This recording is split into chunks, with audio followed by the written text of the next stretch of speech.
Okay, so welcome along to Green Criminology Part 1.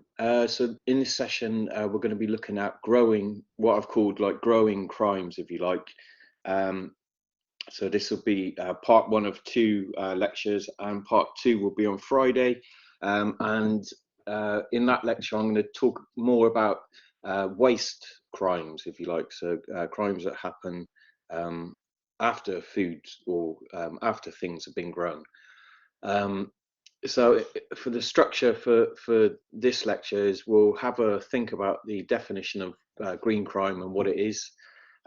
We'll talk about, or I'll talk about environmental harms, and then I'll offer you sort of 3 social theories about green crime, or social theories that are related to green crime, and that'll be capitalism, neoliberalism, and then the theory of the treadmill of production.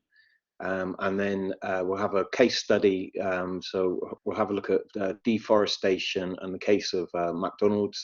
And then we'll have a sort of recap and a bit of a conclusion towards the end. So also to point out, I think this has been announced in seminars and Faye's put a post online, but this week is going to be fun. So we're going to go for a bit of a walk in the countryside. On Tuesday morning, there's going to be one session at 11 o'clock, and then Wednesday afternoon at 1 o'clock. We're going to go for a bit of a ramble in the countryside and meet a lovely old farmer.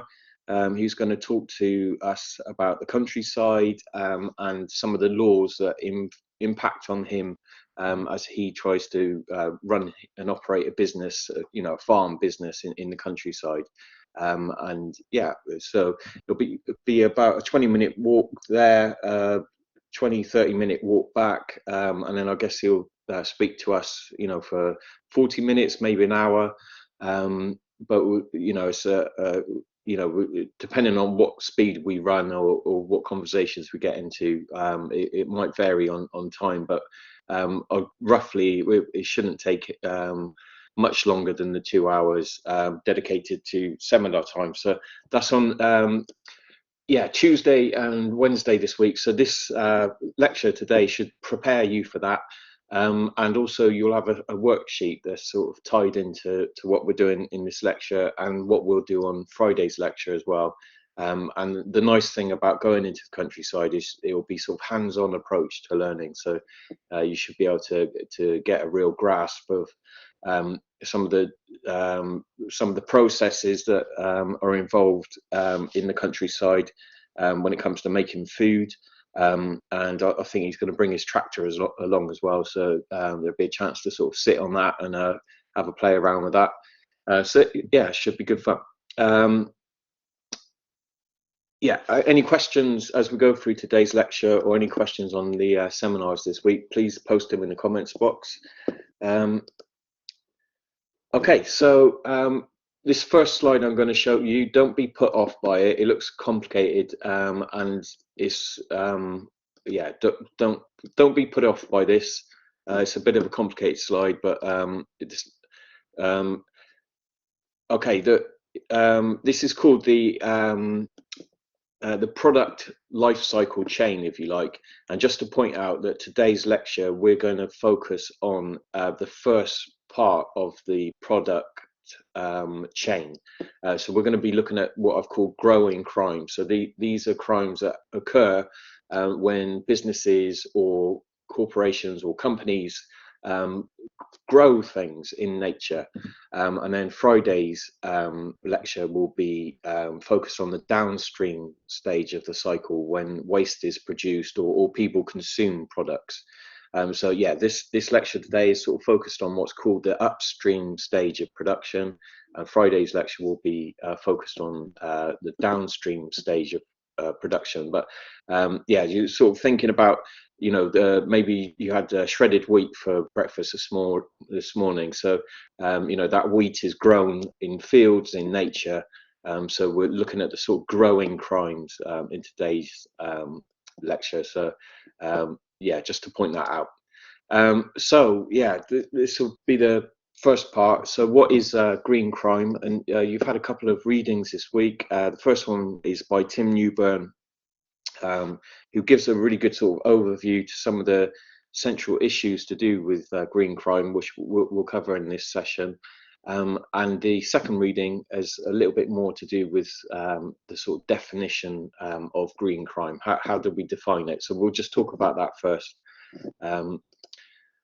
Okay, so one problem with the definition of green crime is that there's too many definitions of green crime.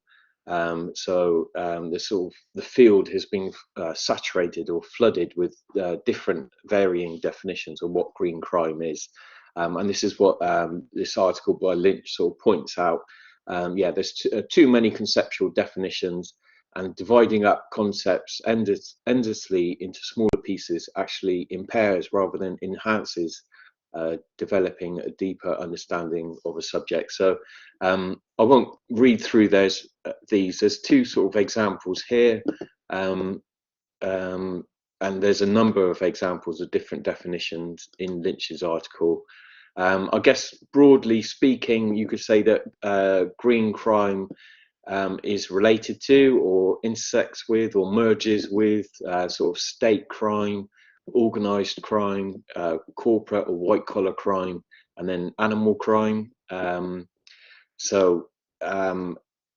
It's good to think about green crime and the relationship between the environment and the economy. So that's, thinking about green crime in ways that helps us to think also about corporate crime and state crime and organized crime is a bit of a useful thing.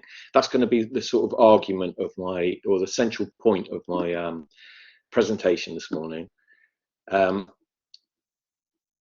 then there's also this sort of problem of defining or understanding the difference between green criminology and environmental criminology. The two are sort of very similar and at the same time quite different. So on the one hand, green criminology, or the green perspective, is sort of focused on green things, I guess, like leaves and trees and grass. And on the other hand, you've got this thing called environmental criminology, which by the name sort of it suggests that has something to do with like the global environment or climate change. But environmental criminology can also be sort of focused on just environments in which people live or work. So it could refer to a body of work that looks at how crime, offending, and victimization relate to particular places, and how responses to crime are influenced by spatial factors. So an example of this you might consider would be the Chicago schools, focus on sort of social environments and urban environments. So yeah, that you might consider that to be sort of environmental criminology, which is quite different than sort of green criminology, if you look at it in that way. So yeah, just to point out, there's a sort of a bit of overlap between green criminology and environmental criminology. So the two are quite similar in some respects, but then also they're quite different at the same time.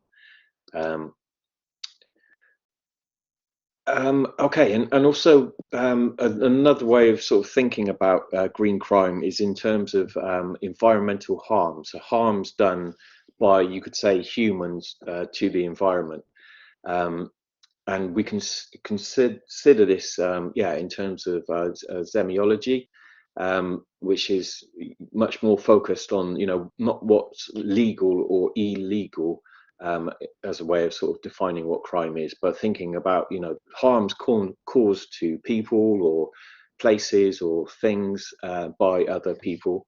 And in terms of what is environmental harm, this Lynch's article points out that there's a significant scientific research to suggest that the Earth has entered an era of global ecosystem collapse caused by adverse humans' activities.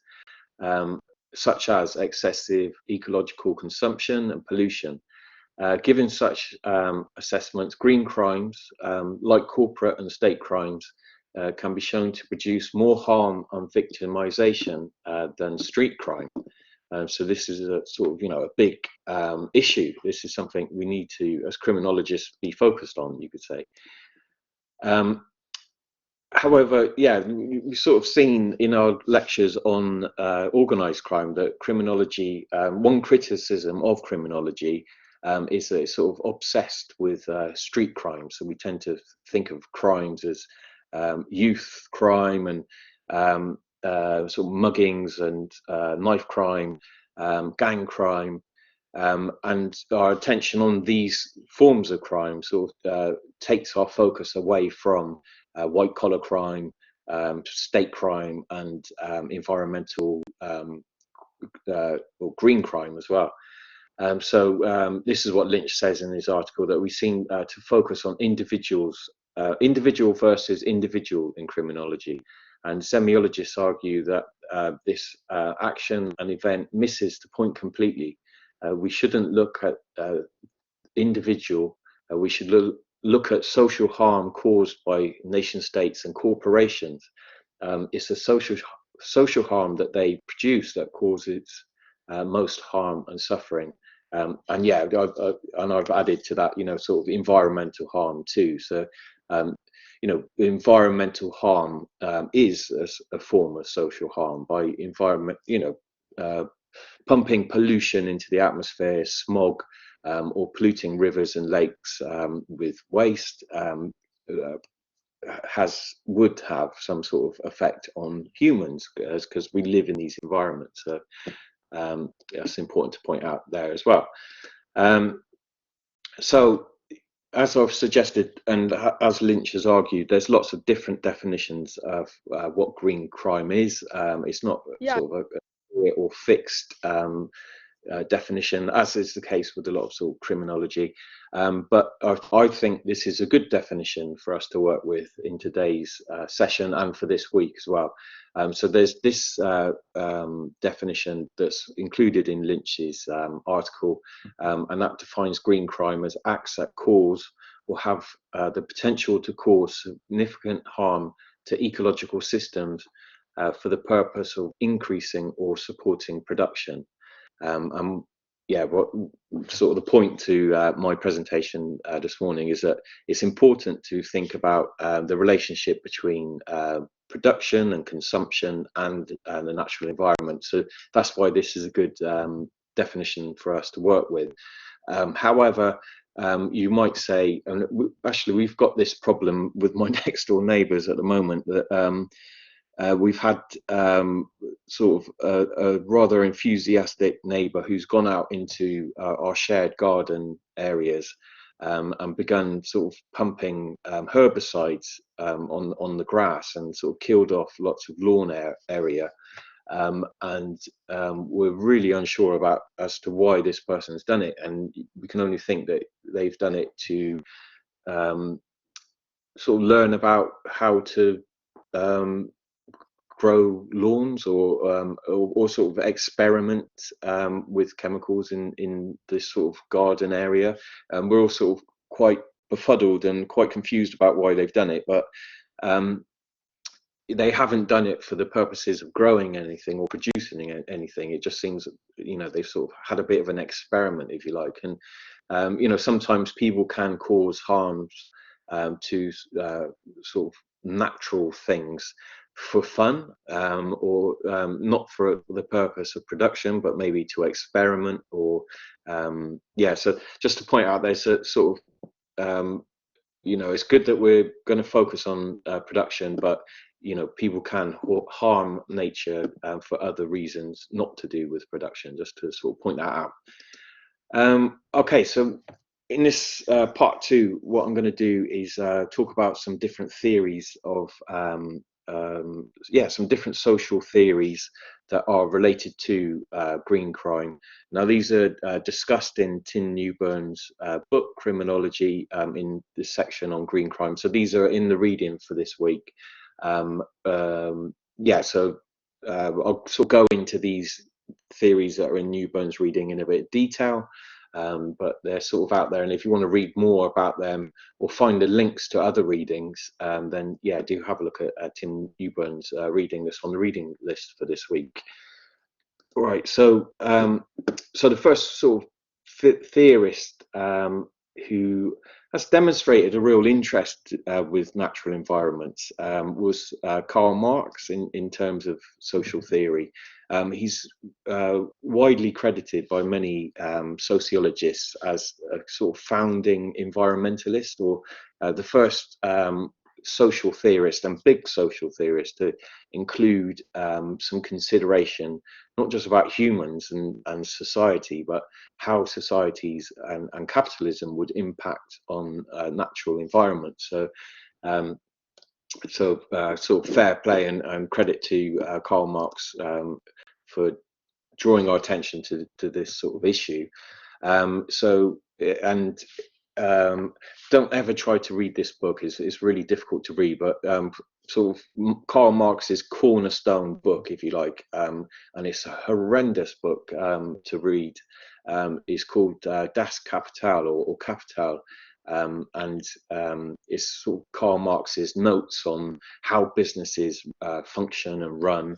And it's really sort of dull, uninspiring, and difficult to read. So, yeah, sort of steer clear of this book if you like.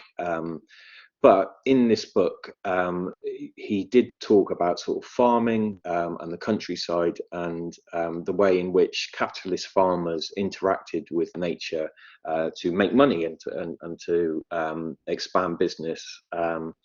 So he's been sort of credited, like I say, for raising our attention to capitalism. And he saw that capitalism was profit driven. So, you know, the purpose of a business is to make money. And capitalism is sort of expansive as well. So it grows. So the aim of a business is to grow and expand and compete with other businesses. Some businesses sort of win, and some businesses perish or fail, and aren't as successful. And often businesses sort of take over other companies, or take markets from other businesses. And you have this sort of situation of consolidation where some businesses get bigger and bigger and other businesses sort of expire or run out of business or go bankrupt, and are sort of taken over by these bigger businesses. So this is what Karl Marx was writing about at this time.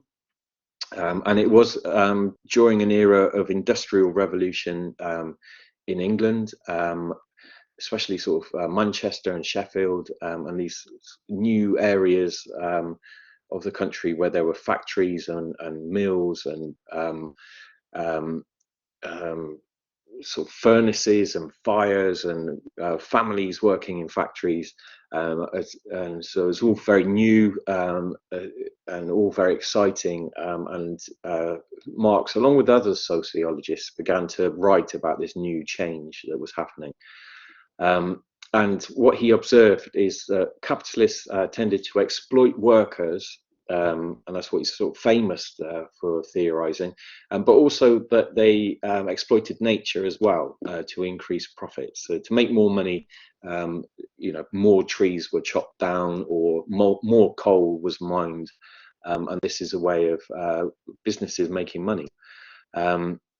He wrote his focus was sort of on the effect of agriculture on soil, and which is called sort of soil erosion.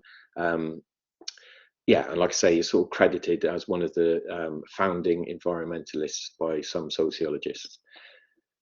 Okay, so this is a sort of a diagrammatic representation of one of his ideas, and this is called the circuit of capital. So I'll just talk you through it. So on the first stage of the cycle, you've got this M. So the idea is that a business or a company or a capitalist would take money and then invest that money into the second stage of the cycle, which is marked MP or LP. So MP stands for like the means of production. So the tools, the land, maybe the trees, the things that are going to help that person make money. And then the second thing they invest their money into is labor power. So people, so employing staff to come and help in this operation is what a capitalist business would do. At the third stage of the cycle, you've got this P, which stands for product. So after investing money into the means of production and labor power, you should have, if all goes well, a product. And I've put a fork there to represent the product. And then the last stage of the cycle, the product becomes a commodity when it enters the market. So if you put your fork for sale in a local market where there's other stalls and stands with other forks, it should sort of realize a value and a price in that sort of environment, and yeah, people can come and sort of exchange money for your fork and buy the fork off of you. So the last stage of the cycle is money plus. So I put like a plus sign and an M. So that's when profit is realized. So sort of the interest of a capitalist investing money at the first stage of the cycle is to realize profit, or surplus. Surplus capital is made from the venture. And unlike the people who are paid for their labor power, the capitalist makes a greater proportion than the people investing their wage labor. So this is where the sort of exploitation of people comes in. And then Marx sort of argued, that the means of production included natural environments and soil and these sort of elements from nature. So these were being exploited as well through this sort of cycle of production. So that's called the circuit of capital. And yeah, I guess this is associated with industrial revolution capitalism. So yeah, sort of 1900s, you might say, sort of late 1800s to the 1900s was an era of what you might call sort of high capitalism or industrial capitalism. Some people would say that's sort of out of date now, and we've entered into a new sort of era of capitalism. Adam Smith is widely credited as the father of capitalism, or the father of British or Scottish economics, and he wrote extensively about economics and businesses, and one idea that he had is that if you let businesses develop and compete against each other, then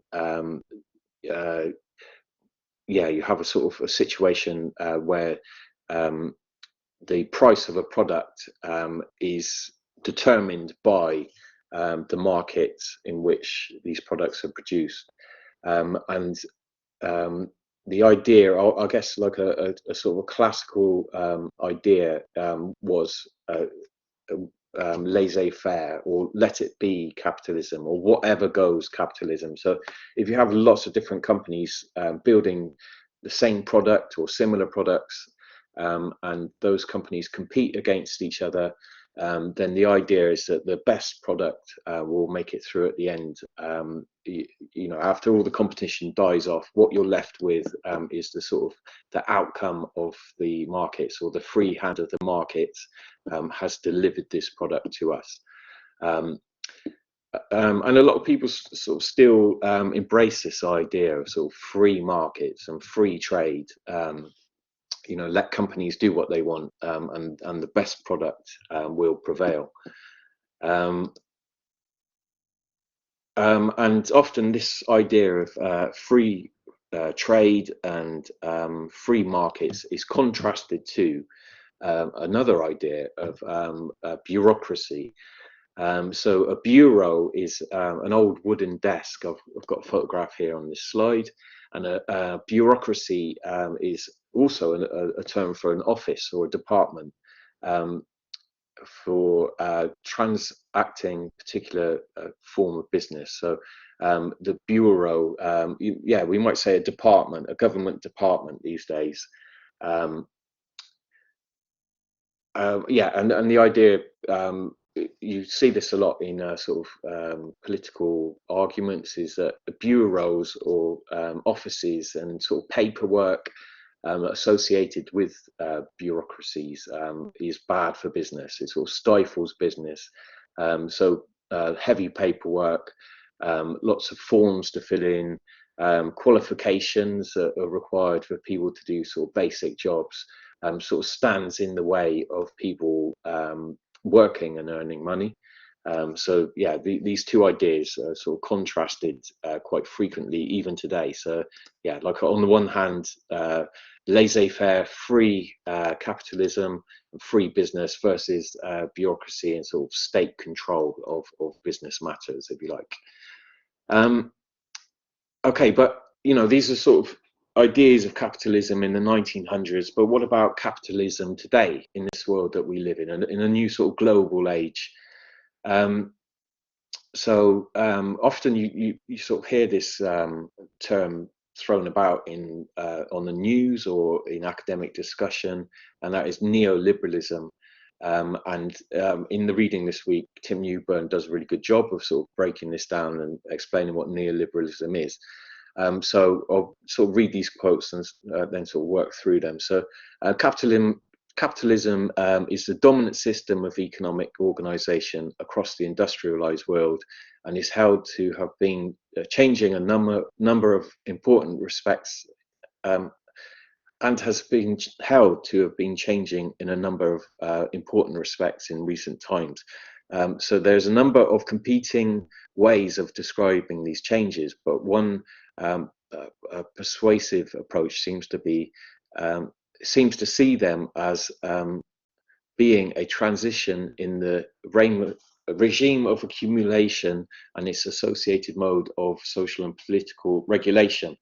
I'll explain to you what that means. So as we've seen with this diagram of Karl Marx and this explanation by Marx, is that capitalism is growth orientated. It looks to expand and grow and sort of accumulate more technologies, accumulate more business, accumulate more customers, accumulate more workers.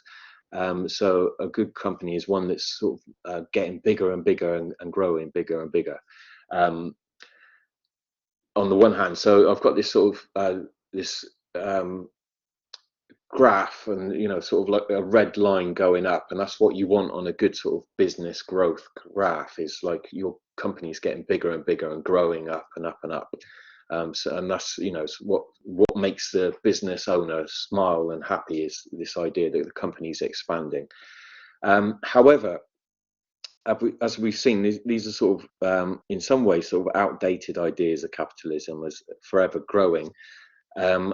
In this day and age, capitalism is also sort of coupled with bureaucracy and paperwork and regulations, rules, laws, and policies. So business is as much to do with making money and doing business as it is to do with complying with rules, policies, and laws. So companies are sort of challenged by rules and laws in today's world. So in that respect, capitalism isn't laissez-faire. It's not free. In some respects, capitalism is also, as quoted here, the golden era of regulation. So whereas the ideology of neoliberalism tends to promote the idea of deregulation or new freedom, in practice, under the conditions of neoliberalism, the regulatory regimes appear to have expanded and extended. So the new regulatory order is referred to some as regulatory capitalism. So we still have sort of capitalism in this day and age, and this is sort of the dominant order, but at the same time, this is sort of coupled with bureaucracy and paperwork and qualifications, law, rules, etc. An example of this, I guess, would be lockdown. We live in a globalized world society where capitalism is the sort of dominant order, but we've just been through sort of 2 years of really and we are still going through 2 years of really um, sort of strict governing of people through lockdown, and China at the moment is sort of going through a real really strict authoritarian control of people, and we've just come out the end of this era of really strict governing of people. So although the general conservative ideology and conservative ideology tends to be sort of pro business and pro capitalism, we've also had sort of distancing rules, mask rules, rules about interacting with our friends and families. And also, during lockdown, the police were given new laws for governing people. There were new rules and laws on immigration and new policies concerning that. So, there's this idea of free business and free trade that the conservatives sort of pitch. But we've also got to recognise that the government and the state system imposes rules and laws upon us, and so that really brings into question, how free is neoliberalism? Keeping an eye on time, so this is the last theory we'll discuss before we have a look at our case study. So this is called sort of the treadmill of production theory. So on the one hand, we have this idea that capitalism is growth orientated and ever seeking to find, discover and exploit new markets of people and resources from nature. However, in this day and age, when our governments are sort of hinged on neoliberalism as the sort of solution to all the problems that neoliberalism could cause and generate, then the only solution to harms caused by industrialism is more production. This is what treadmill of production theorists tend to argue. So in lockdown, for example, Boris Johnson's solution to the problem of lockdown was to build. And this, for some people would be a really good example of what the treadmill of production theorists argue is, anything that's going wrong with the environment, anything that's going wrong with factories, the solution is to work even harder to produce and consume more items and products to keep the economic system turning over. So us as people who work hard, and maybe we work in factories, or we work at production plants to earn our money, we're also sort of sold these visions of the solution being a holiday away. Why not buy a new family car? Rather than sort of tackling the root causes of the problems that we experience today, such as environmental harm. So the world is becoming warmer, and our solution is, why not escape and go on holiday, catch a cheap flight to Dubai. We're sort of we're duped into this, and what we're not shown is the sort of environmental harm. That's these sort of marketing pitches sort of hide from us the bigger picture of industrial harm that's being caused. So I think this sort of diagram illustrates the treadmill of production pretty well. But there's a book here, and this is sort of widely credited as one of the big books on the treadmill of production. So you might want to, if you're interested in this subject, read a bit more about this. But that's another sort of theory of how this happens. I'll offer this example. So this really has jumped out at me as a really good example. So we all sort of know that the world's getting hotter, and there's this sort of fear of the world perhaps coming to an end as a result of human exploitation of natural resources. And in this advert, you can sort of see this apocalyptic vision of almost like hell-like apocalyptic vision of the world sort of falling apart and coming to pieces, and volcanoes erupting, and storm-like clouds in the sky, and this sort of fear-inspiring or awesome image is also presents to us a solution. That is a new 4x4 by Mitsubishi. So, you know, if industrial capitalism is destroying the environment, then why would not, you know, the solution to that, one technical fix would be to buy a new car. And as we all know, you know, cars are quite yeah, rely on a lot of steel and metal extracted from nature to produce. So yeah, it's an example of how, yeah, the solution to the problem is greater investment into the things that are perhaps, you know, causing the problem.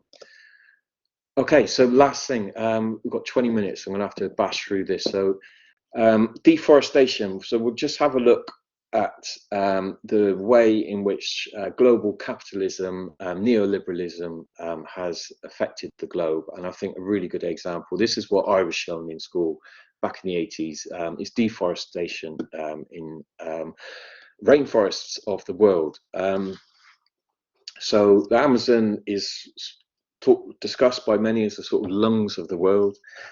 And since the 60s and 80s, private companies have been exploiting resources in the Amazon for the purposes of profit and to make money. So examples would be growing beef or rearing cattle on the land and plants in the Amazon, or growing soya, as we see later. And the sort of harms that have been caused by this would include smoke pollution, greenhouse gases and ozone depletion, changing land use, so taking out the sort of roots of trees in the soil and growing crops, which many people say sort of affects the quality of the soil. And then also biodiversity loss, so the loss of different plant and animal species as a result of the changing use of the land.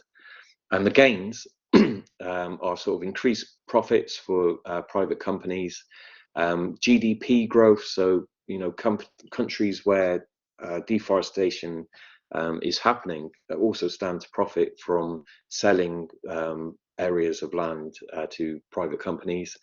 And then, you know, we buy some of the products that are associated and yeah, that are sort of dependent on this exploitation of nature. So by the end, you'll see how, hopefully, you see how a McDonald's burger, you know, is made so cheap because of this sort of exploitation of nature.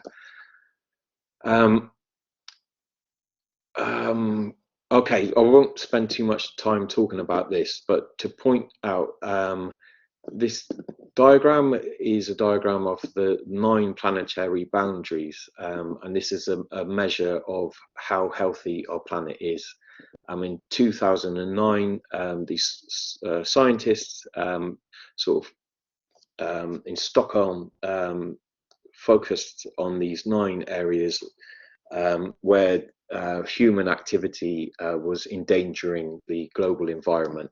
There's a link here if you're interested in this, but yeah, you can see hopefully from this diagram that some of these, so you've got sort of climate change, novel new entities, ozone depletion, aerosol loading, ocean acidification, biochemical flows, freshwater use, land system change, and biosphere integrity. So all of those things are quite complicated on their own, but you can see on this sort of diagram that some of these are in the green, meaning that they're okay and things are healthy, and then some of them are sort of in the red. So this is where you know, things are getting quite scary and worrying, and more needs to be done.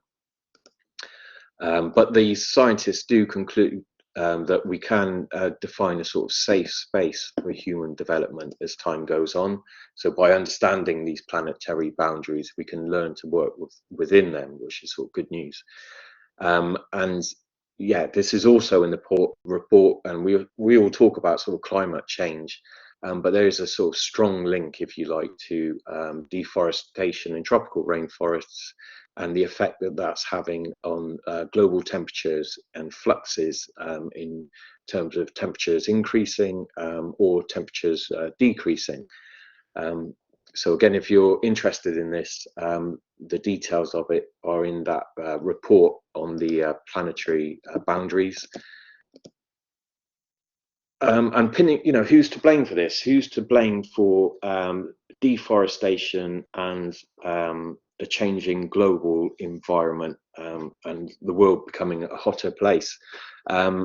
Well, since when I was in school, our geography teacher used to teach us about the harms caused to rainforests by McDonald's, and it was a really big thing in the 1980s. And there's this couple, of husband and wife, who went around sort of handing out flyers and leaflets around the UK, warning people about the McDonald's restaurants, which were new to the UK back then. And you can see on this sort of flyer that they were handing out some facts to chew on with your Big Mac. So 800 square miles of forest a year are destroyed to package their products. And these forests produce half the air that we breathe, exclamation mark. So they were, yeah, sort of trying to raise public awareness of this. And they told people, boycott and live, take control of your life. And McDonald's response to this was to sue. So they took this husband and wife to court, and the court case went on for 50 years. And the details of the court case are on this website, muckspotlight.org.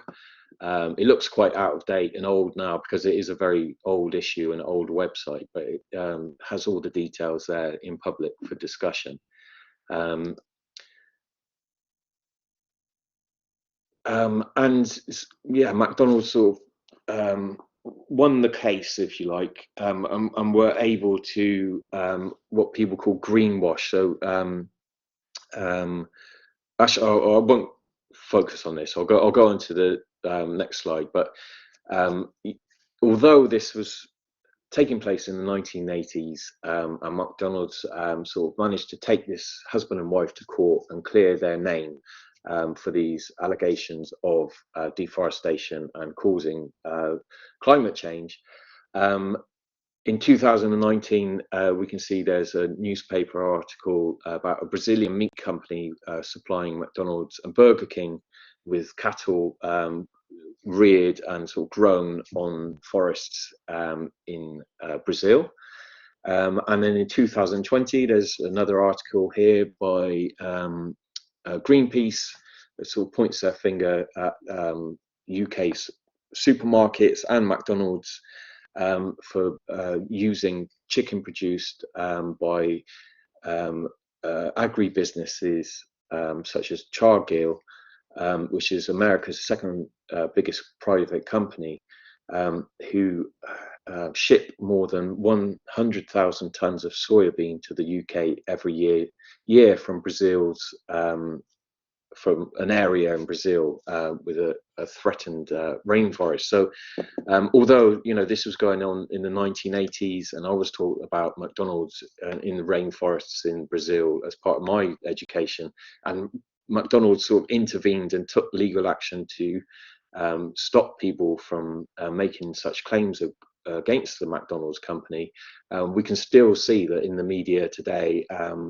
there's sort of issues with McDonald's and the way that they produce their food products. And another article here by The Guardian, who claim that food giants such as McDonald's, KFC, Tesco, Sainsbury's, Asda and Morrison have been buying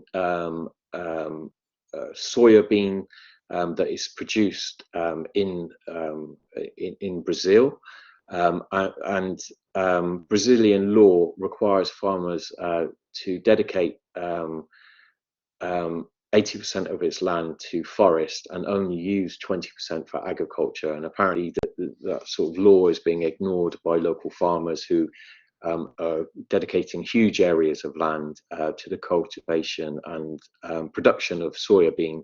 And then that soya bean is being exported around the world into countries like the UK, where it's used as a cheap way of feeding chickens to then sell on to companies like McDonald's, KFC, Tesco's, and Sainsbury's. So we've been looking at sort of or criminologists are sort of interested in human trafficking and so the supply chain of humans. Criminologists are interested in drug supply chains, and we can also see that in a global economy, product supply chains are also have sort of legal issues and problems to do with law and crime as sort of a part of them, if you like. So taking this all into consideration, then, if Amazon is the lungs of the world, and companies like McDonald's have been destroying the rainforests since the 1980s until now,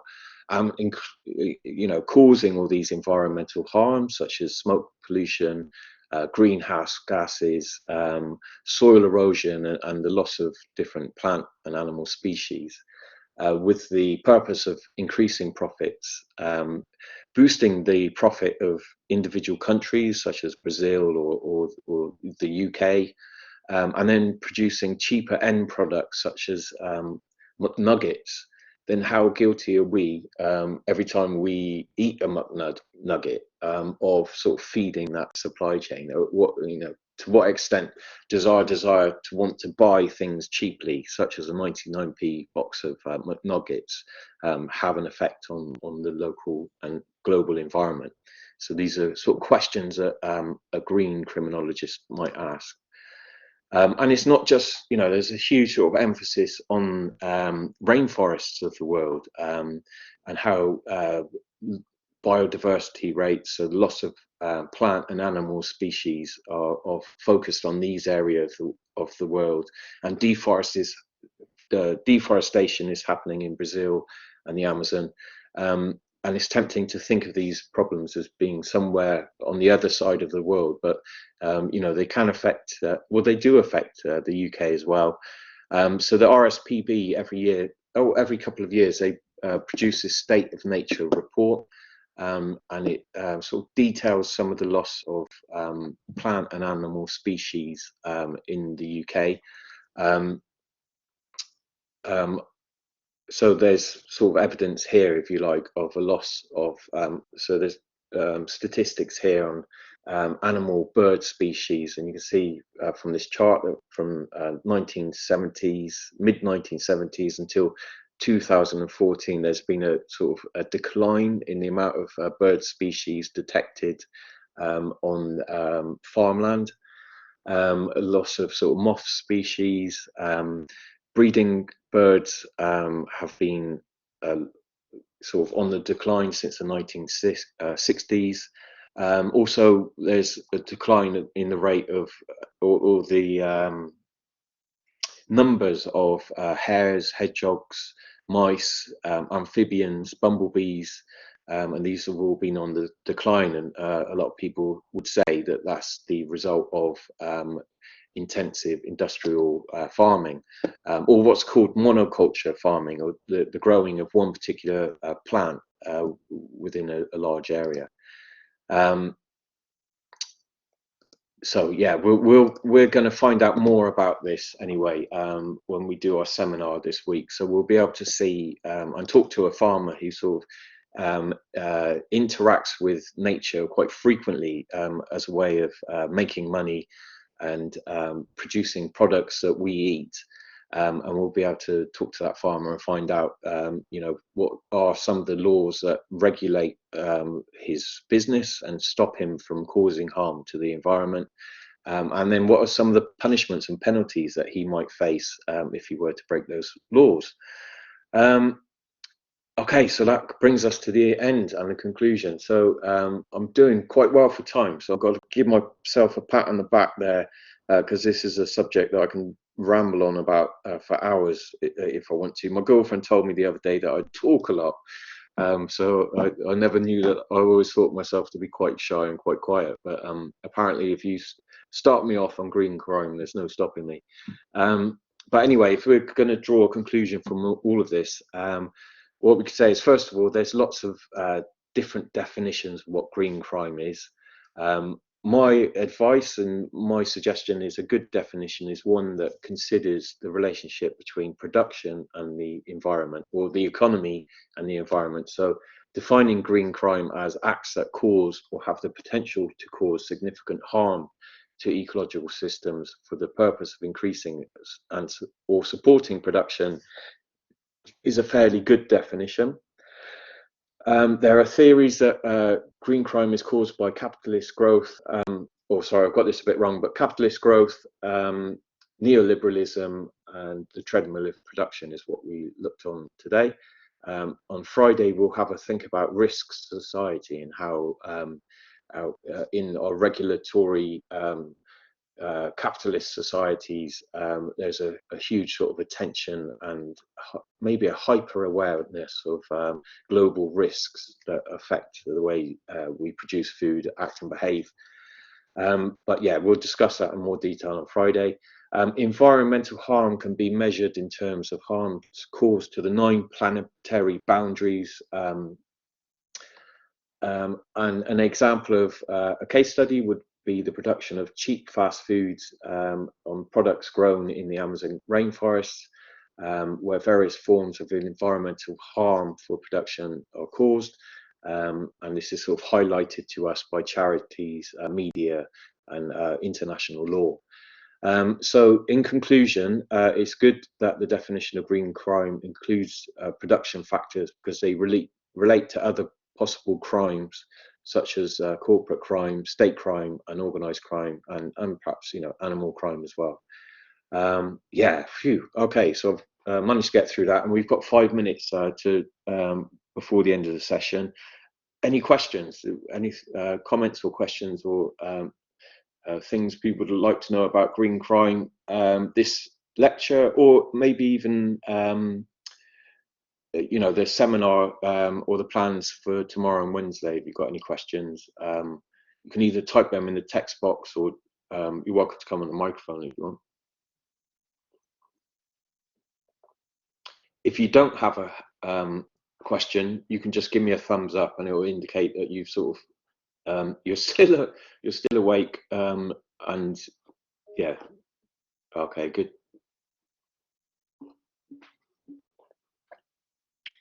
Okay, great, brilliant stuff. Okay, thank you all very much for coming along today. That's great to hear. Like I say, on Friday, we'll talk about risk society and green crime and sort of risk society, but what we'll be looking at is much more pollution and waste. So sort of thinking about things like recycling and upcycling as sort of methods for creating sustainable economies that sort of limit our green crime and make the world a better place to live. So there's yeah, don't take this on as too much of a bleak subject. There are sort of opportunities out there for things to get better. So yeah, we'll talk about that in more detail tomorrow and Wednesday and on Friday. So have a good day. Thank you very much for coming.